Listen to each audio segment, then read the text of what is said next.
Hello friends, I'm Parvez, and in this video I want to show you that how you can build mobile, or we can say Android apps using Qt C++.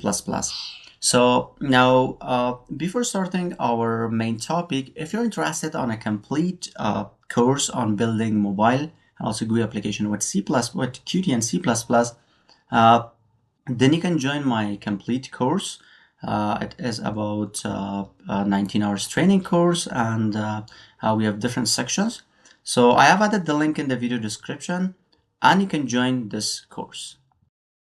Recently, I have updated my Qt from 6.3 to 6.7. Now, if you watched the course, now the whole course was created using Qt 6.3. Now, there's no changes in the other sections, but we will talk about some minor changes especially in Android development. So now let's talk about that. So now, first of all, let's talk now. Right now, you can see that this is the Qt maintenance tool. I have already installed Qt 6.7. You can see that in here, I have installed some of options, but all of them are not necessary. Now, a special one, the important one is Android. So make sure that you can install this. And also in here, we have the Design Studio 4.4. So you can install that. I already showed that how you can install Qt6. So the installation is simple. You can just download and install that. Now, if you see, so let me close this. If you see Qt for Android, now Qt 6.7. So now Qt for Android enables you to develop Qt applications for Android devices and support a different or a wide range of features and use cases. Okay. Now, to start your Qt for Android application, download and install Qt for Android and use the Qt Creator ID, follow the instructions, and get started with Qt for Android. So we can just open this link. And if you see, now this is the supported configuration. So this is the distribution Android ADPI from this version to this version, 14 to 34. And also this is the architecture ARM64 V8 or x86 or 64, and also we have these architecture also. So we already have talked about this architecture in our Qt 6.3, and we have created some Android project. And now also we have compiler. Now for the compiler, it's C-Link. This is the version of compiler, and also for the NDK we need to use 26. Okay. And the JDK version should be 17 or above. And this is the Gradle build version 8.3. And also this is the package. Okay, so it also supports multi-APKs. Okay, so this is the target devices used in automated testing. So you can just check the documentation, and also there are some examples for the Android. And this is the Android for development. Now Java development kit. Now we already have talked about this. So now in here, the Qt for Android development requires JDK 17 or above, provided by any of the following supported distributions. Okay, so I'm using this from the Java SE development kit. You can just download from there, and you can download and install that, the JDK 17. So this is an instruction on Windows and on Mac OS. Okay. And so you need to just install that. You don't need these things. We will talk about that. Now, after that, what's important, the best thing is this, that just install Android Studio. So you can just go to the Android website, Android Studio, and you need to just download and install Android Studio. Okay, so I already have downloaded and installed Android Studio completely. And now I want to show you that what packages are necessary for Android development in Qt6. So I can just click on the, we can just go to the Tools SDK Manager. Now in this SDK Manager, you can see that in the SDK platform, if you see I'm using this Android 14 version, this is the name, it is Upside Down Cake. Also, this is the Android SDK platform, that is 34, and the source for Android is 34. Also, I'm using Google APIs, Optimum System Image. This is my emulator. Okay, so this is important in the SDK platform. You need to just install these. After that, for the SDK tools, if you see in here. So now for the SDK tools, let me just show the package details. Okay, so I'm using the 34. This SDK build tools is 34, and also the NDK version. So you can install now. By default, the NDK will not be installed, so you need to just install that from here. So I have version 25, but you need to install version 26. Okay. So also for the SDK command line tools, I'm using this version 13. Okay. And I'm not using CMake, but you can use. Also, I'm using this version of Android Emulator. And also, we need to use Android SDK platform tools. You need to install it from here. Okay. So this Google USB driver or Intel x86 emulator, it's not important, but it's good to install that. Okay. And also, you can install these things from Qt. I will show you, but it's good to install them from Android Studio. Okay. Also, the important thing that we need to install an emulator. So you can just go to the device manager. So this will be open. So I already have this emulator. It is x86-64 architecture. So you can just click on this plus button. And from here, you need to choose, for example, Pixel 8. We can just click on next. And after that, in the system image, you can see that these images are from x86-64. Now, I already have used this upside down cake. So this is the API level is 34 and the ABI is x86-64 and the target is Android 14 Google Play. Okay. Also, if you see, we have other images. Now we have these images, for example, ARM64 V8A. So there is support for this in Qt. But if you see in here, it's telling that consider using an x86 system image on an x86 host for better emulation performance. Okay. So now you need to just install this one. So this upside down cake, you can just click on this download button and it will be downloaded. Okay, and then you can just create your emulator. So now after this, what we want to do, so this is our Qt6.7, the latest version. So if I just go to the about Qt Creator, so this is the latest version. It's based on 6.6, but it's 6.7. Okay, and also if you see in here, if I just go to the projects, okay, so these are the setup for the Android Qt6.7. But in here, what we want to do, we want to just click on manage kits, and in the devices, you need to just go to the Android. Okay. Now you can see that the first thing is this, that you should point to the JDK location. So you can see that this is my JDK 17 I'm using. So you need to point to this. If it's strong, then you will see any red color in here.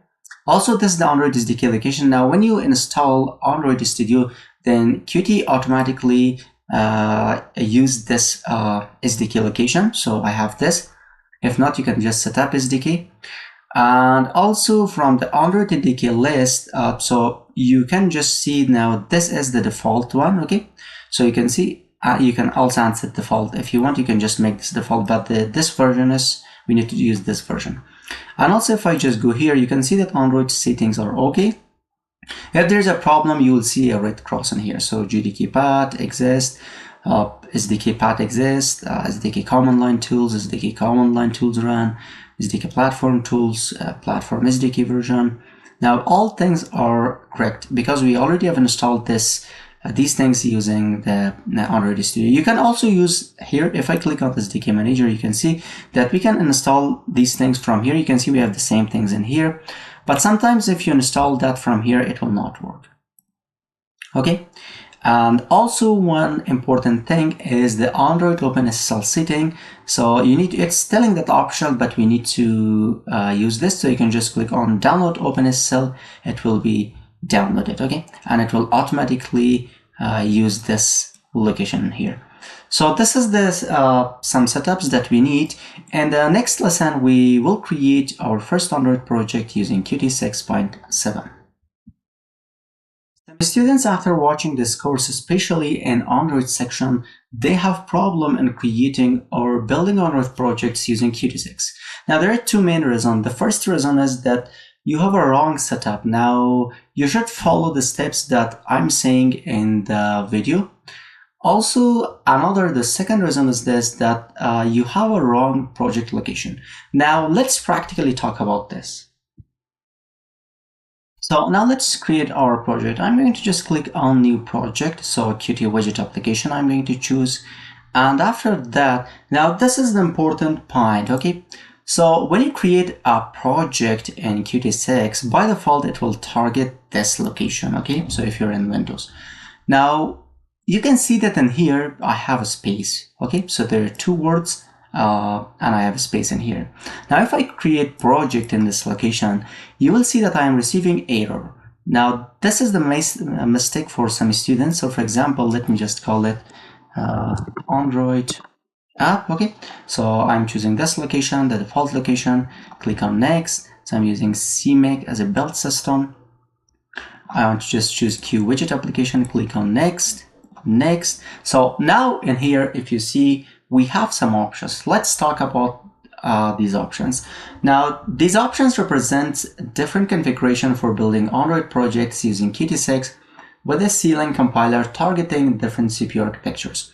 So you can see that at the top we have 6.7 ceiling ARM64 V8A. Now, this option is for building Android apps with Qt6 using the ceiling compiler targeting the ARM64 architecture. Now, ARM64 V8A is commonly used in modern Android devices with 64-bit ARM processors. After that, we have ARM 6.7, we have ceiling ARM EABI V7A. Now, we already have saw the examples of this in our 6.3. Now, this option is for building Android apps with Qt6 using the ceiling compiler, targeting the ARM V7 architecture with hardware floating point support. Now, this architecture is used in older Android devices and is still relevant for maintaining compatibility. So after that, we have 6.7 ceiling x86. Now, this option is for building Android apps with Qt6 using the ceiling compiler, targeting the x86 architecture. x86 CPUs are commonly found in some Android devices, especially those running on Intel or AMD processors. And the last one is that we will use, that is Android 6.7. It's x86 64. Now, this option is for building Android apps with Qt6 using the ceiling compiler, targeting the x86 64 architecture. x86 64 CPUs are used in newer Android devices with 64-bit x86 processors, okay? So we want to choose this. You can see that you can build, debug, release, and also I'm going to uncheck this one because I don't want to create a desktop application. I want to create Android, so I want to choose this one. Let's click on next. Let's click on finish, okay? So right now the project is created. So let me close this project 3, okay? Okay, so now I have my project and let me just go to the widget.ui, okay? So now the project is building. So right now, by default, it will, you can see that by default, I have this emulator from Android Studio. Now it will target this. And now if I just run this, let me run it. And let's just say save all.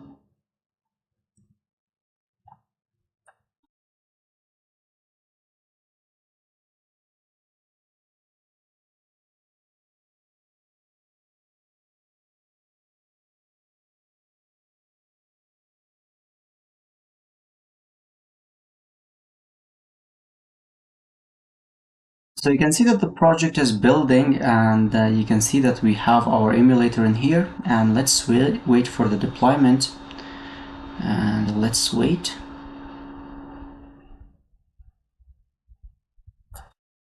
For the first time it will take a little bit and we need to wait for that.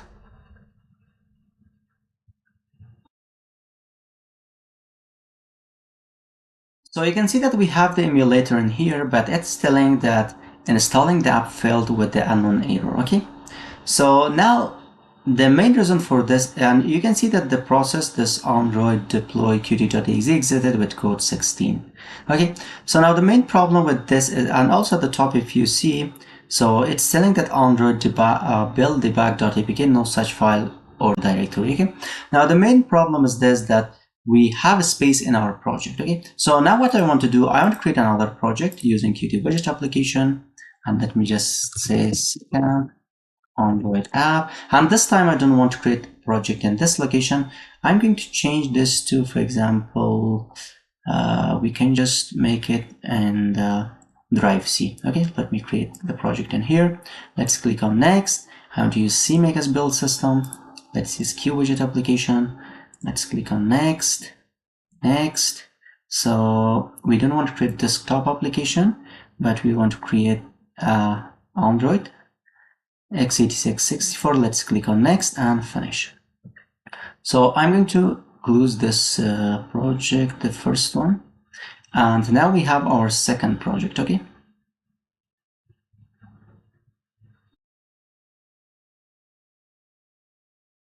so now let's wait. It is indexing the Android app.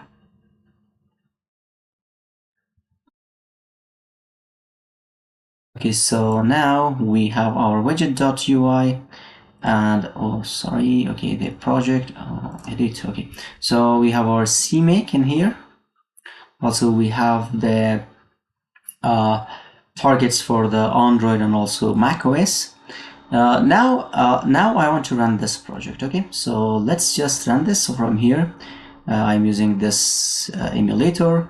I'm using the back mode. In the back mode, let's click on this, save all, and now let's just wait for this.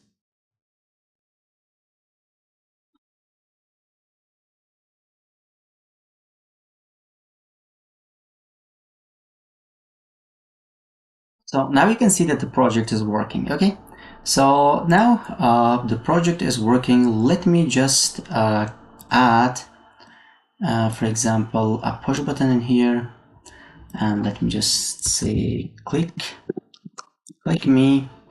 And also, for example, I want to just use a label, so let me just update it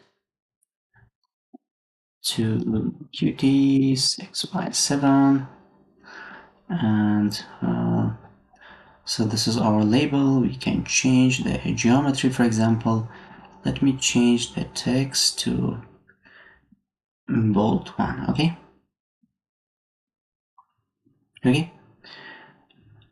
and so this is one, and for example I can just say go to slot, let's just say clicked, and in here I can just say UI.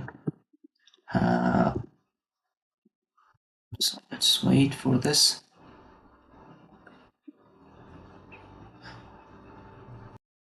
So we can say UI label set text. For example, you can just say welcome to Android. So welcome to course, we can say. Okay, so now let me just run this. So we have this one. Let's just click on the run button. Let's save it and let's wait. So now let's wait for the building of the project. So now you can see that we have this updated to Qt6.7. Let's click on this. You can see welcome to the course, and it is working.